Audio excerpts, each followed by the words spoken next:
നമുക്കിന്ന് ചിക്കൻ ബിരിയാണി ഉണ്ടാക്കിയാലോ? അപ്പോൾ നമുക്ക് വീട്ടിലേക്ക് പോകാം.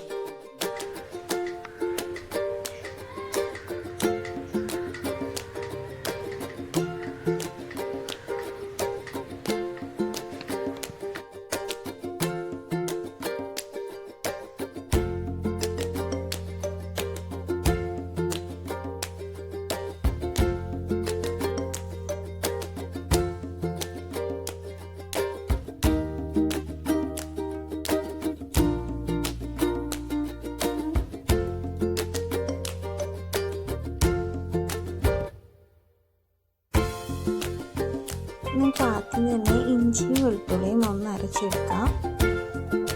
ഇഞ്ചി വെളുത്തുള്ളി അരച്ച് അതേ ജാറിലേക്ക് തന്നെ ഞാൻ പച്ചമുളക് ഇട്ട് കൊടുത്ത് അതും ഒന്ന് അരച്ചെടുക്കുന്നുണ്ട്. ഇനി അതിലേക്ക് കുഞ്ഞുള്ളിയാണ് ഇട്ട് കൊടുക്കുന്നത്. കുഞ്ഞുള്ളിയും അതേപോലെ തന്നെ അരച്ചെടുക്കുന്നുണ്ട്.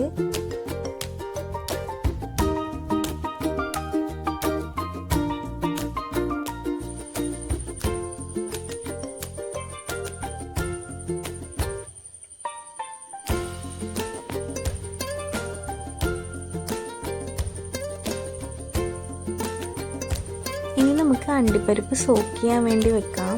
ഒരു 5 മിനിറ്റ് അണ്ടിപ്പരിപ്പ് സോക്ക് ചെയ്യാൻ വെക്കണം.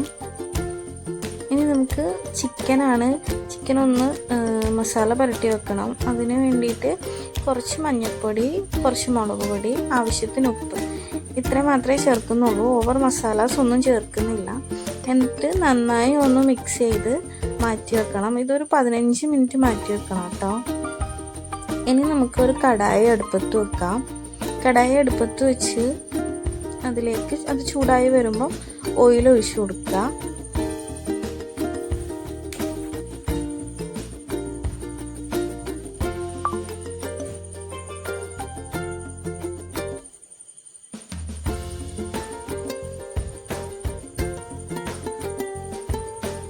ഓയിൽ നന്നായി ചൂടായി വന്നതിന് ശേഷം സ്ലൈസായിട്ട് അരിഞ്ഞേക്കുന്ന സവോളയാണ് ഞാനിവിടെ ചേർത്ത് കൊടുക്കുന്നത്. ഇത് റൈസിന് വേണ്ടിയിട്ടാണ് കേട്ടോ.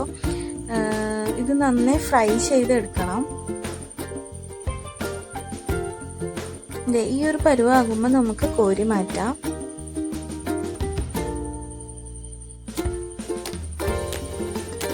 ഇനി ഞാൻ വറുത്ത ആ എണ്ണയിലേക്ക് തന്നെയാണ് ചിക്കനും മൊരിച്ചെടുക്കുന്നത്. ഒരുപാട് ചിക്കൻ ഫ്രൈ ആവേണ്ട, ഒരു ഷാലോ ഫ്രൈ ആണ് ആവേണ്ടത്. ഈ ഒരു പരുവാകുമ്പോൾ ഞാൻ കോരി മാറ്റുന്നുണ്ട്.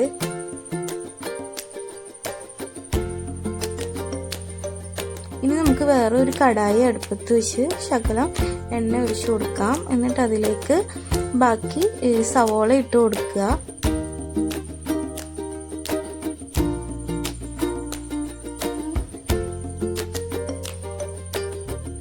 സവാള ഒന്ന് ചെറുതായിട്ട് വഴണ്ട് വന്നതിന് ശേഷം നമുക്ക് ഇഞ്ചി വെളുത്തുള്ളി പേസ്റ്റും പച്ചമുളക് പേസ്റ്റും കുഞ്ഞുള്ളി പേസ്റ്റും കൂടെ ഇട്ടിട്ട് നന്നായി ഒന്ന് ഇളക്കി കൊടുക്കുക. എന്നിട്ട് ഞാൻ അതിലേക്ക് കുറച്ച് മഞ്ഞൾപ്പൊടിയും കുറച്ച് ഉപ്പും ചേർത്ത് കൊടുക്കുന്നുണ്ട്. പെട്ടെന്ന് ഒന്ന് വഴണ്ട് വരാൻ വേണ്ടിയിട്ടാണ് കേട്ടോ. അതൊന്ന് പാകമായി വരുമ്പോൾ നമുക്ക് ചിക്കൻ വറുത്ത് വെച്ചേക്കുന്ന ആ ഓയിൽ കുറച്ച് ഞാൻ ഒഴിച്ചു കൊടുക്കുന്നുണ്ട്. അതിലേക്ക് ഒരു തക്കാളിയാണ് ഞാൻ ഇട്ട് കൊടുക്കുന്നത്. ഒരു തക്കാളി ഇട്ടിട്ട് നന്നായി മിക്സ് ചെയ്ത് കൊടുക്കുക. ഇനി തക്കാളി ഒന്ന് വഴണ്ട് വന്നു കഴിഞ്ഞാൽ അതിലേക്ക് നമുക്ക് പൊടികൾ ഇടാം. ഞാനിവിടെ മുളക് പൊടി, കുറച്ച് മല്ലിപ്പൊടി, കുറച്ച് ഗരം മസാല, കുറച്ച് ചിക്കൻ മസാല, പിന്നെ ബിരിയാണി മസാല, അതും കുറച്ച് മതി കേട്ടോ. എന്നിട്ട് നന്നായി മിക്സ് ചെയ്ത് അതിൻ്റെ പച്ചമണം മാറാൻ വേണ്ടിയിട്ട് വെയിറ്റ് ചെയ്യാം. ഇനി നമുക്ക് ആ സമയത്ത് അണ്ടിപ്പരിപ്പ് നന്നായി അരച്ചെടുക്കണം. നല്ല പേസ്റ്റ് രൂപത്തിൽ അരച്ചെടുക്കുക. എന്നിട്ട് ഈ മിക്സിലേക്ക് അണ്ടിപ്പരിപ്പിൻ്റെ പേസ്റ്റ് ഒഴിച്ചു കൊടുക്കുക. എന്നിട്ട് അതിൻ്റെയും പച്ചമണം മാറുന്നത് വരെ ഒരു 2 മിനിറ്റ് നമുക്കൊന്ന് ഇളക്കി കൊടുക്കണം. അതിനുശേഷം നമ്മൾ വറുത്ത് വെച്ചേക്കുന്ന ചിക്കൻ ആ മിക്സിലേക്ക് ചേർത്ത് കൊടുക്കുക.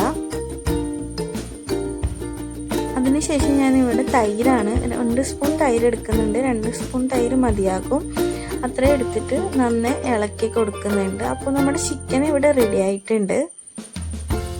ഇനി നമുക്ക് റൈസാണ് പാകം ചെയ്യേണ്ടത്. റൈസ് കുക്ക് ചെയ്യാൻ വേണ്ടിയിട്ട് ആവശ്യത്തിന് വെള്ളം ഒഴിച്ച് കൊടുക്കുന്നുണ്ട്. അതിലേക്ക് പട്ട, ഗ്രാമ്പൂ, ഏലക്ക, കുരുമുളക് ഇതൊക്കെ ഇട്ട് കൊടുക്കുക. എന്നിട്ട് വെള്ളം ഒന്ന് ചൂടായി വരുമ്പോൾ അതിലേക്ക് ആവശ്യത്തിന് ഉപ്പും നമുക്ക് എത്രയാണോ റൈസ് വേണ്ടത്, ഞാനിവിടെ 1 കിലോ റൈസാണ് എടുത്തേക്കുന്നത്, അതും ചേർത്ത് കുറച്ച് നെയ്യും കൂടെ ചേർക്കുക. അതെന്ന് വെച്ചാൽ നമ്മുടെ റൈസ് ഒട്ടിപ്പിടിക്കാതിരിക്കാനാണ്. എന്നിട്ട് അടച്ചു വെച്ച് വേവിക്കുക.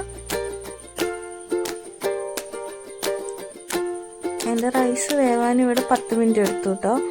10 മിനിറ്റ് കഴിഞ്ഞപ്പോഴത്തേക്കും വെന്തിട്ടുണ്ടായിരുന്നു. ഇനി നമുക്ക് റൈസ് കോരി മാറ്റാം.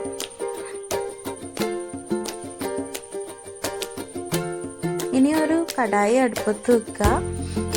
ഞാനിവിടെ നെയ്യാണ് ഒഴിക്കുന്നത്. നെയ്യ് ഒഴിച്ച് കഴിഞ്ഞാൽ നല്ല ടേസ്റ്റ് ആയിരിക്കും. എന്ന് വെച്ചാൽ നമുക്ക് അണ്ടിപ്പരിപ്പും മുന്തിരിങ്ങയും വഴറ്റാൻ വേണ്ടിയിട്ടാണ്. നെയ്യിൽ വഴറ്റിയാൽ എണ്ണയിൽ വഴറ്റുന്നതിലും ടേസ്റ്റ് ആയിരിക്കും.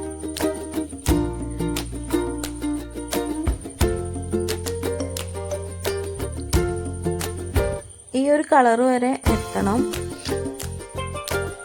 ഇനി ഞാനിവിടെ എടുത്ത് വെച്ചേക്കുന്നതെന്ന് വെച്ചാൽ യെല്ലോ ഫുഡ് കളറും റെഡ് ഫുഡ് കളറുമാണ്. അതിലേക്ക് രണ്ടിലേക്കും ശകലം വെള്ളം ഒഴിച്ച് കുറച്ച് പൈനാപ്പിൾ എസൻസും ഞാൻ ചേർത്തിട്ടുണ്ട്.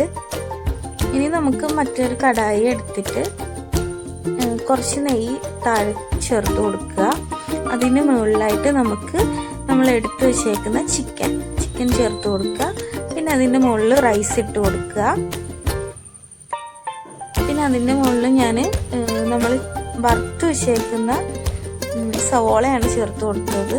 പിന്നെ അതിൻ്റെ മുകളിലായിട്ട് കുറച്ച് മല്ലിയില ചേർക്കുന്നുണ്ട്. മല്ലിയിലയും പുതിനയിലയാണത്.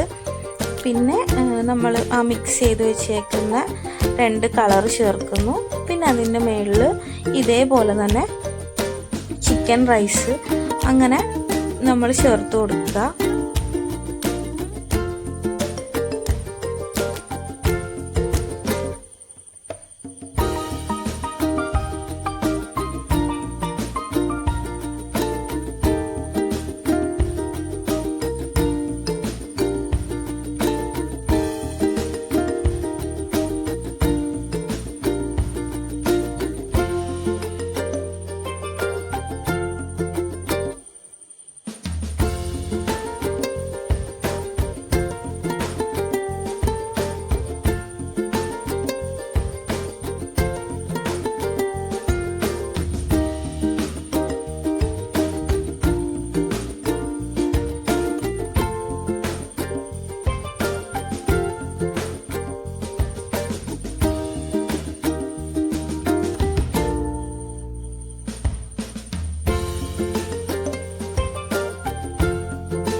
അടച്ചു വെച്ച് ഒരു 10 മിനിറ്റ് ദം ചെയ്യാൻ വേണ്ടിയിട്ട് വെക്കാം.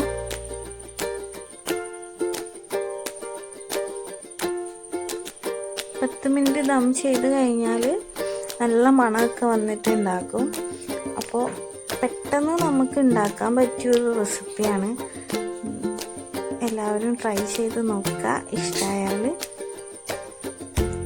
കമൻറ്റ് ചെയ്യാൻ മറക്കരുത്. സബ്സ്ക്രൈബ് ചെയ്യുക, ഒന്ന് സപ്പോർട്ട് ചെയ്യുക. Thank you.